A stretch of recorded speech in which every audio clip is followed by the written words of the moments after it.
अस्सलामुअलैकुम नाज़रीन इकराम। आपने फ्लावियोस के बारे में बहुत कुछ सुना होगा, लेकिन आज हम उस राज पर बात करेंगे जो इसकी असल हकीकत को बदल कर रख देता है।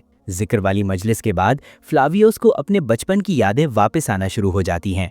इसकी कैफियत बिल्कुल वैसी दिखाई गई जैसे पहले अर्तगुल गाजी सीरीज़ में तुरगत गाजी की दिखाई गई थी, जब उन्हें दवाओं के जरिए अपनी याददाश्त से महरूम कर दिया गया था। जैसे जैसे दवा का असर कम हुआ, तुरगत गाजी को अपना माजी याद आने लगा। इसी तरह फ्लावियोस भी अंदरूनी कश्मकश, कपकपी और चीखो पुकार की हालत में नजर आता है। जब वो ओरहान गाजी की पुश्त पर खंजर रखता है तो उसका ज़मीर उसे झंझोड़ता है कि वो पीठ पीछे वार करने वाला नहीं बल्कि मैदान जंग का सिपाही है। कुछ लोग अब भी समझते हैं कि फ्लावियोस कारा खलील का बेटा है, लेकिन हकीकत मुख्तलिफ है। कारा खलील का बेटा जब अगवा हुआ तो वो महज 1.5 या 2 साल का था, जबकि फ्लावियोस 6 या 7 बरस की उम्र में अगवा हुआ था। ये वाज़े फ़र्क बताता है कि दोनों एक नहीं हो सकते।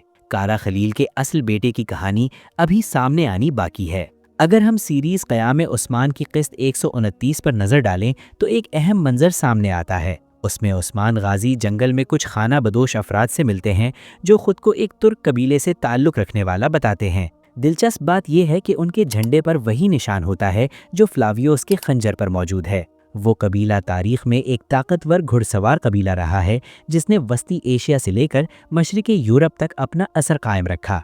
यही ताल्लुक़ इस बात की तरफ इशारा करता है कि फ्लावियोस की असल शनाख्त इसी कबीले से जुड़ी हो सकती है। कहानी का सबसे अहम मोड़ तब आता है जब मालूम होता है कि उसके वालिद का कत्ल तिकफोर सारोज ने कमांडर मोज़लोन के हुक्म पर किया था। बाद में फ्लावियोस की परवरिश एक ईसाई माहौल में की गई ताकि वो अपनी असल शनाख्त और माजी से दूर रहे।